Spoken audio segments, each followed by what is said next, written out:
और ज़्यादा समय न लेते हुए मैं मंच पर आसीन विद्यालय छात्रों से मैं यश यहाँ विद्यालय के सभागार में होने वाली अंतर सदनीय वाद विवाद प्रतियोगिता जिसका शीर्षक है संसद में पारित कृषि कानून किसानों के हित में है, मैं आप सभी का अभिनंदन एवं हृदय से स्वागत करता हूँ। आज की इस वाद विवाद प्रतियोगिता के सभापति जी का मैं आप सबसे परिचय कराना चाहूँगा। आज के सभापति आदरणीय श्री वीर सिंह शास्त्री जी हैं, जो विगत 33 वर्षों से इस विद्यालय में संस्कृत विभाग के अध्यक्ष पद पर आसीन हैं। संस्कृत की गतिविधियों के अतिरिक्त आपने विद्यालय के सांस्कृतिक एवं साहित्यिक विभाग का सुचारू रूप से संचालन किया है। मैं मेरी और विद्यालय की ओर से आपका अभिनंदन एवं स्वागत करता हूँ।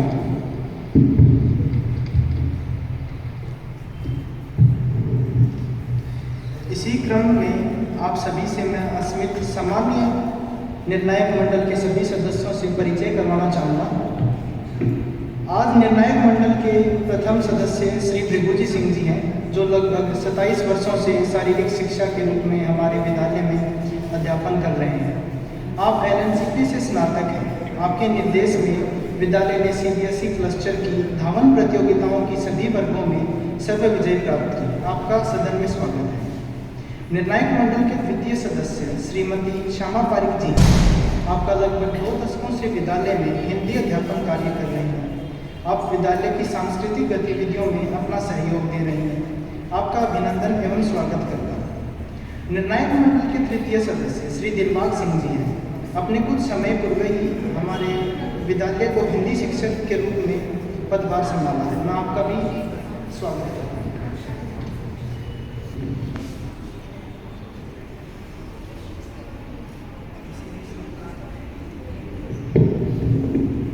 किसी भी शुभ कार्य को प्रारंभ करने से पहले हमारी परंपरा रही है कि हम सर्वप्रथम माँ सरस्वती की स्तुति करें। इसलिए मैं सम्माननीय सभापति महोदय, निर्णायक मंडल श्री R.K. गौर जी को पुष्पांजलि अर्पित करने के लिए आमंत्रित करता हूँ।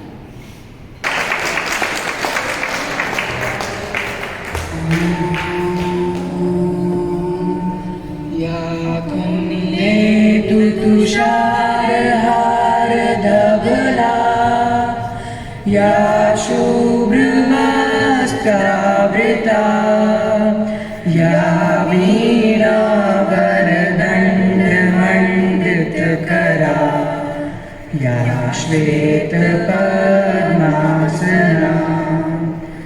या ब्रह्माच्युतशङ्कर प्रभृतिभिः देवैः सदा वन्दिता सा पातु सरस्वती भगवती निशेषजाड्यापहा निशेषजाड्यापहा निशेषजाड्यापहा। हिंदी वाद विवाद प्रतियोगिता के संयोजक एवं हिंदी विभागाध्यक्ष श्री रविंद्र कुमार जी गौड़ से निवेदन करूँगा कि मंच पर आकर प्रतियोगिता के बारे में हम सबको अवगत कराएं एवं निर्णायक मंडल के सदस्यों से निवेदन है अपना स्थान ग्रहण करके अनुग्रहित करें।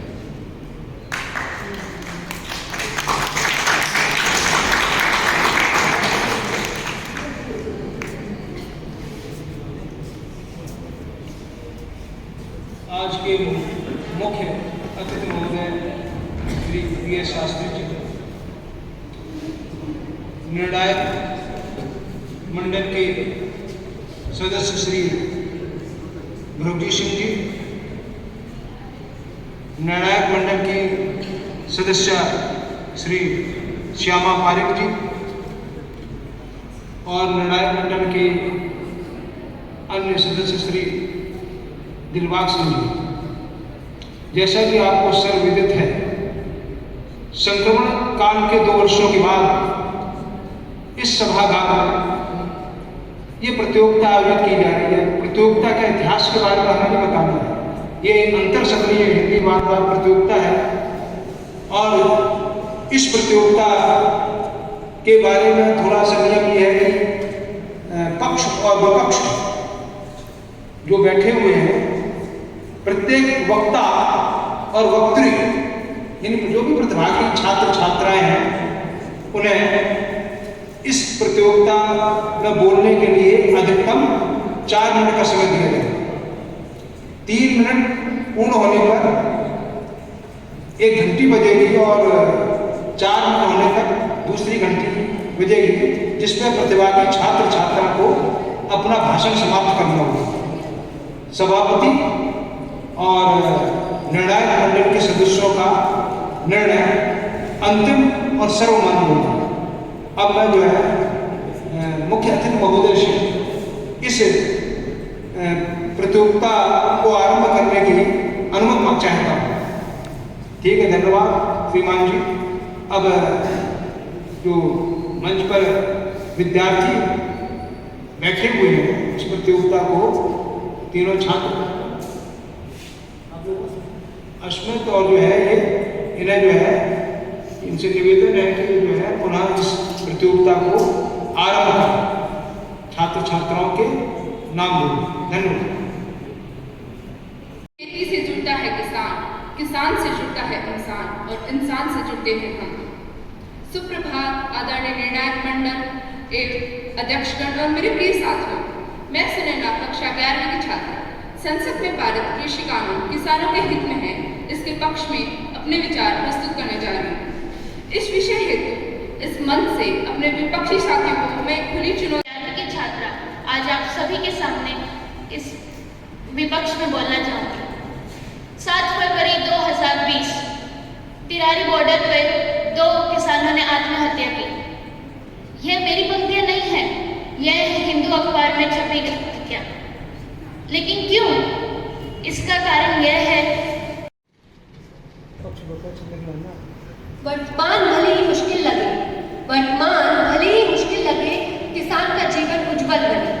परम आदरणीय निर्णायक मंडल, समक्ष शिक्षकगण एवं मेरे प्यारे साथी, मैं यशस्वी दादी कक्षा 9वीं की छात्रा आज आप सभी के सामने संसद में पारित कृषि कानून किसानों के हित में क्यों है इस विषय के ऊपर पक्ष में अपने विचार प्रस्तुत कर रही हूँ। मैं हिमानी कक्षा 10वीं की छात्रा दिए गए विषय संसद में पारित किसान बिल किसानों के हित में है कि विपक्ष में अपने विचार प्रस्तुत करना चाहती हूँ। महोदय, अतीत में व्यवस्थित खेती के आविष्कार ने न केवल महान मानव सभ्यताओं का विकास किया, परंतु आधुनिक जीवन को भी प्राणाधार दिया है।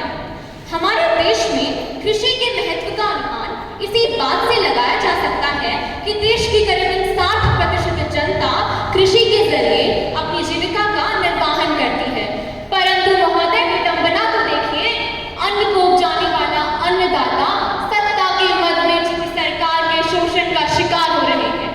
ऐसा ही कुछ हमें देखने को मिलता है पिछले ही वर्ष पारित किए गए 3 कृषि कानून बिलों में। सर्वप्रथम मैं बात करना चाहूंगी कृषि उत्पादन व्यापार और वाणिज्य विधेयक 2020 के बारे में। मान्यवर, इस बिल के अनुरूप हमारे देश का किसान पूरे देश भर में कहीं भी अपनी उपज बिना किसी अवरोध के बेच सकेगा। सरकार का कहना है कि इससे एक देश एक मंडी की स्थापना होगी और साथ ही साथ किसानों को आर्थिक सहायता भी मिलेगी। परंतु महोदय, इसी प्रावधान के कारण निकट भविष्य में हमारे देश से सरकारी कृषि मंडियों का तो अस्तित्व ही समाप्त हो जाएगा और साथ ही साथ CACP द्वारा निर्धारित MSP का सिद्धांत भी निष्क्रिय हो जाएगा। महोदय, इसी से हमें पता चलता है कि सरकार का यह दावा कि सरकार देश में कृषि मंडियों को बंद करवाने की मंशा नहीं रखती, यह कितना खोखला है। यही नहीं महोदय, बल्कि इसी के परिणाम स्वरूप हमारे देश का पब्लिक डिस्ट्रीब्यूशन सिस्टम बुरी तरह पिछड़ जाएगा। वही पब्लिक डिस्ट्रीब्यूशन सिस्टम महोदय जिसने गत वर्षों से हमारे देश के वंचित वर्गों को और पिछड़े वर्गों को भूखमरी और कुपोषण जैसी समस्याओं से बचाया है। महोदय, जब देश का एक बहुत बड़ा गरीब तबका भूख से तड़प रहा हो और उसी समय सत्ता और सरकारें आर्थिक सुधार के नाम पर उनके हाथों से रोटी का टुकड़ा तक छीनने को उतारू हो जाए, तो उसे हम कलीबी शासन ही कहेंगे, कुशल शासन बिल्कुल नहीं। मूल्य आश्वासन एवं कृषि सेवाओं पर कृषक संरक्षण और सुरक्षा अनुबंध वह दूसरा विधेयक है जिस पर मेरे विपक्षी वक्ताओं का कहना है कि इसके जरिए देश में कॉन्ट्रैक्ट फार्मिंग को बढ़ावा मिलेगा और साथ ही साथ हमारे देश के किसानों की समकालीन स्थितियों में भी बदलाव देखे जाएंगे। महोदय, इस पर मैं अपने विपक्षी वक्ताओं से यह पूछना चाहती हूँ कि जो लघु और सीमांत किसान मंडियों में छोटे मोटे आड़तियों के बीच मोल भाव में जीत नहीं पाते, क्या वे ही किसान बड़ी एवं बहुराष्ट्रीय कंपनियों के सामने अपनी उपज का उचित मूल्य वसूलने में सफल हो पाएंगे? मान्यवर, मैं इस बात पर भी जोर डालना चाहूंगी कि इन तीनों कृषि कानून बिलों में कहीं भी यह जिक्र तक नहीं किया गया कि मंडियों के बाहर MSP से नीचे खरीद बिक्री नहीं होगी। आवश्यक वस्तु अधिनियम 1955 में संशोधन के पश्चात किसानों एवं व्यापारियों को कृषि उत्पादन के भंडारण की खुली छूट दे दी गई है। या फिर ऐसा कहें महोदय कि सरकार ने खुलेआम काला बाजारी और जमाखोरी को कानूनी तौर पर जायज बना दिया है। महोदय, उंगली में घाव होने पर हाथ काट देने को हम समझदारी बिल्कुल नहीं कह सकते। उचित तो यही होता कि देश में सुदृढ़ मंडी व्यवस्था में ही सुधार कर किसानों को प्रगति की ओर अग्रसर करवाया जाता। अब मैं अपनी वाणी को विराम देते हुए अंत में बस इतना ही कहना चाहूंगी कि ये सिलसिला क्या यूं ही चलता रहेगा, ये सिलसिला क्या यूं ही चलता रहेगा। सियासत अपनी चालों से कब तक किसान को छलता रहेगा, कब तक किसान को छलता रहेगा। धन्यवाद। मैं भास्कर देव, कक्षा 12वीं का छात्र, सदन के समक्ष दिए गए विषय संसद से पारित कृषि कानून किसानों के हित में है कि नहीं के ऊपर अपने विचार प्रस्तुत करना चाहूंगा। गौर करने योग्य बात है कि यदि नए कानून किसानों के हित में नहीं है और पुरानी व्यवस्था ही उचित है, तो क्यों आज़ादी के 74 साल बाद भी देश के किसानों की हालत दयनीय है? क्यों देश में हर वर्ष 12 से 18 हजार कृषि आत्महत्या करने को बाधित है? जब देश के अंदर अधिकतर कृषि को कृषि मंडी तक पहुंचना हो, जब कृषि की फसल कृषि मंडियों के अंदर रखे रखे सड़ जाए, जब आड़तिया कृषि मंडी के अंदर से MSP से 30 से 40% कम दाम पर फसल खरीदे, तब देश के अंदर महोदय नए कानूनों की आवश्यकता अति प्रबल हो जाती है। कृषि स्टैंडिंग कमेटी 2018-19 की अपनी 62वीं रिपोर्ट में कहती है कि मंडियों के अंदर कमीशन लगा के किसानों का हित नहीं बल्कि उनका शोषण ही होता है। इन्हीं के तहत नए कानून संसद ने पारित किए हैं। इन कानूनों के तहत अपनी फसलों को आधे भाव में बेचकर भी वो किसान हमेशा खुश रहता है, क्योंकि उसे अपनी कमाई से ज्यादा दूसरों का पेट भरने में आनंद आता है। इन्हीं पंक्तियों के साथ आप सभी को मेरा प्रणाम। मैं मुस्कान कक्षा 11वीं जी की छात्रा सुभाष सदन की ओर से अपने विचार संसद में पारित कृषि कानून किसानों के हित में है इस विषय के पक्ष में प्रस्तुत करती हूँ। भारत में कृषि सुधार की मांग वर्षों से की जा रही है। वर्तमान में मोदी सरकार ने किसानों के हित में 3 नियमों को संसद में पारित किया है। इसी के चलते भाजपा राज्यसभा सांसद भूपेंद्र यादव ने ये कहा कि ये नियम कृषि सुधार हेतु एक ऐतिहासिक कदम है। हमारे माननीय प्रधानमंत्री नरेंद्र मोदी ने ये कहा कि हम किसानों की आय को 2022 तक दोगुना कर देंगे। वर्तमान में कृषि हितैषी का दम भरने वाली कांग्रेस पार्टी पहले तो इन नियमों को अमृत मान रही थी, परंतु आज नियमों का सबसे ज्यादा विरोध कांग्रेस बंधु ही कर रहे हैं। मेरी समझ से बात ये परे है कि मेरे विपक्षी बंधु और कांग्रेस पार्टी इनका विरोध क्यों कर रहे हैं। रिश्तों में किसान परेशान था, कर्ज के किस्तों में लोग परेशान थे, सास बहू के रिश्तों में किसान परेशान था, कर्ज के किस्तों में। अब सरकार ने उनका कर्ज तो माफ किया है, 3 नए कानून और बनाए हैं ताकि अन्नदाता देश का भविष्य दीप जलाए हैं। सुप्रभात, मैं पूजा कक्षा 11वीं की छात्रा आपके समक्ष विषय के पक्ष में अपने विचार प्रस्तुत करने हेतु यहाँ उपस्थित हूँ। महोदय, इस सदन में बवाल किस बात पर मचा रहा है? वहाँ सड़कों पर किसान आंदोलित है और यहाँ मेरे विपक्षी बंधु इतने गुस्साए हुए और नाराज हैं। माना कि इसके जन्म और इसके जन्म में ये 3 कृषि कानून हैं, पर वो कहते हैं ना, बुरे में अच्छा ढूंढो तो कोई बात बने, अच्छे से बुराई ढूंढना तो लोगों का रिवाज है। महोदय, अन्नदाता देश भारत की 2/3 आबादी कृषि में लगी हुई है और हमें अन्न देने वाला हम जय जवान जय किसान कहते हैं। हाँ, उनके हित में संसद में 20 सितंबर 2020 को 3 नए कानून बनाए गए। महोदय, पहला कानून एक देश एक बाजार। इस कानून के जरिए अब किसान देश के किसी भी हिस्से में जाकर अपनी फसल अपने उत्पाद बेच पाएगा। महोदय, मेरे विपक्षी बंधु ये सोच रहे होंगे कि आखिर एक छोटे रकबे का किसान अपनी फसल लोकल मंडी में बेचेगा या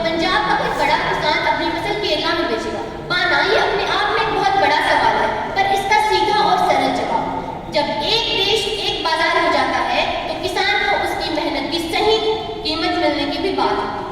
महोदय, एमएसपी में बड़ी चर्चा में आ रहा है, लेकिन इस बार सरकार ने बार बार चीख कर कहा कि एमएसपी था, है और रहेगा।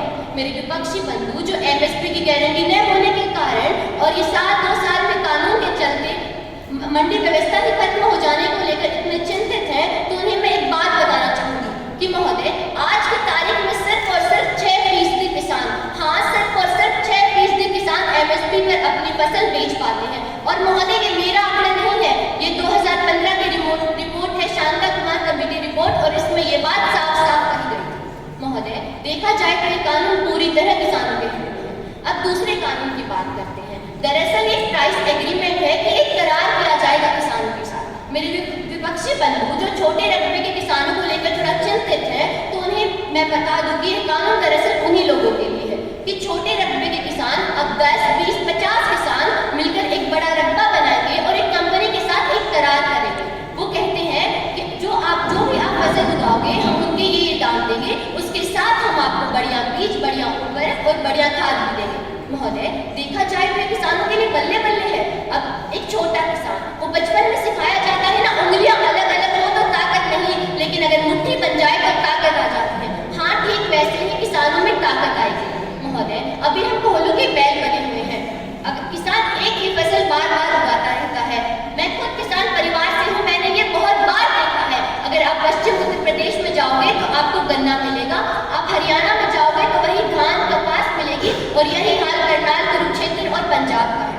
महोदय, अंत में मैं यही कहना चाहूंगी कि यह कानून भी पूरी तरह किसानों के हित में है। अब तीसरे कानून, तो भूख कहाँ से मिटाओगे, न उगाए किसान अन्न तो भूख कहाँ से मिटाओगे, खोखले भाषण से पेट कहाँ भर पाओगे, खोखले भाषण से पेट कहाँ भर पाओगे। न संभला कृषि का भाग्य, न संभला कृषि का ढांचा, तो देश अपंग हो जाएगा। जय किसान का नारा केवल इतिहास बन के रह जाएगा, इतिहास बन के रह जाएगा। नमस्कार, मैं दिशा कक्षा 11वीं की छात्रा, विषय संसद में पारित कृषि कानून किसानों के हित में है के पक्ष में अपने विचार प्रस्तुत करने के लिए हाजिर हूँ। मान्यवर, कृषि कानून जो कि 2020 में संसद में लागू हुए थे, सबसे पहले उन्हीं से अवगत कराना चाहूंगी। पहला कृषि कानून कृषि उत्पादन, व्यापार और वाणिज्य विधेयक 2020। इसके मुताबिक किसान अब अपनी फसल देश के किसी भी कोने में बेच सकता है। वह एपीएमसी के दायरे से बाहर भी अपनी फसल बेच सकता है, और तो और वह अन्य राज्यों में बिना किसी टैक्स के ही अपनी फसल की बिक्री और खरीदारी कर सकता है। तो मैं पूछना चाहूंगी मेरे विपक्षी बंधुओं से, जो किसान पहले सिर्फ एक मंडी से बन के रहता था, आज वो देश के किसी भी कोने में फसल बेच सकता है, तो इसमें बुराई क्या है? बताना चाहूंगी, कृषि बिल को लेकर कुछ अफवाहें जरूर हैं कि कृषि बिल न्यूनतम मूल्य राशि से वंचित कराने के लिए है, लेकिन बताना चाहूंगी सरकार ये बात चीख कर कह रही है, न्यूनतम समर्थन मूल्य का इससे कोई लेना देना नहीं है। न्यूनतम समर्थन मूल्य एमएसपी मिलता रहा था, मिलता रहा है और मिलता रहेगा।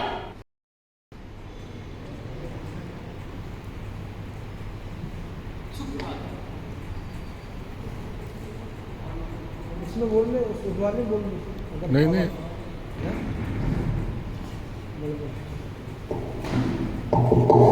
अब से सुप्रभात आदरणीय सभापति महोदय, निर्णायक मंडल एवं श्रोतागण। आज मैं सदन द्वारा दिए गए विषय के विपक्ष में अपने विचार प्रस्तुत करने जा रहा हूँ। महोदय, आज़ादी से लेकर आज तक किसान की आय में केवल 21% की वृद्धि हुई है, जबकि वही एक सरकारी कर्मचारी की आय में 180 गुना की वृद्धि हुई है। क्या यही हमारे देश में कृषि का विकास है?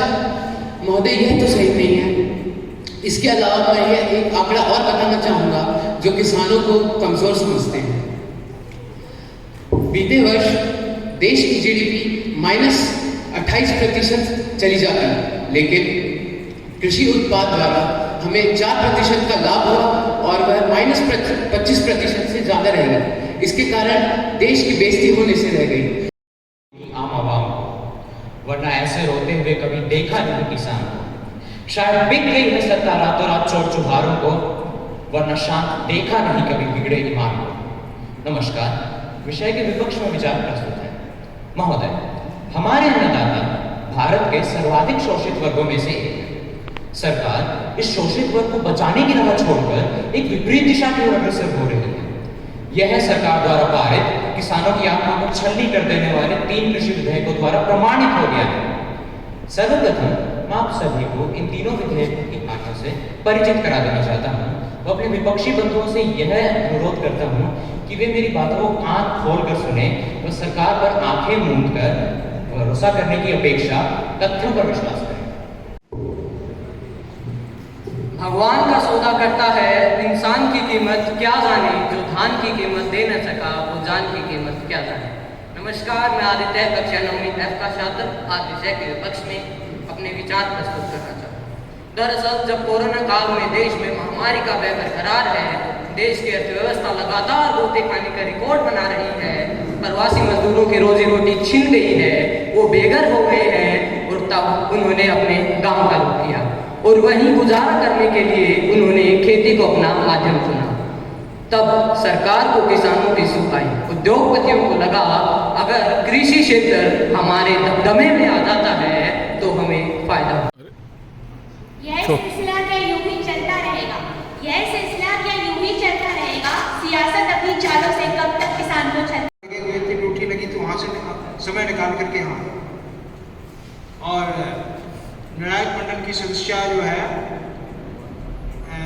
श्यामा पारिक जी जो है उन्होंने अपने व्यस्त कार्यक्रम से जो है वहाँ से निकल के समय से पूर्व आकर के करीब आध घंटा से ज़्यादा समय दे करके यहाँ काफ़ी तक समय उन्हें जो है यहाँ पर प्रतीक्षा करनी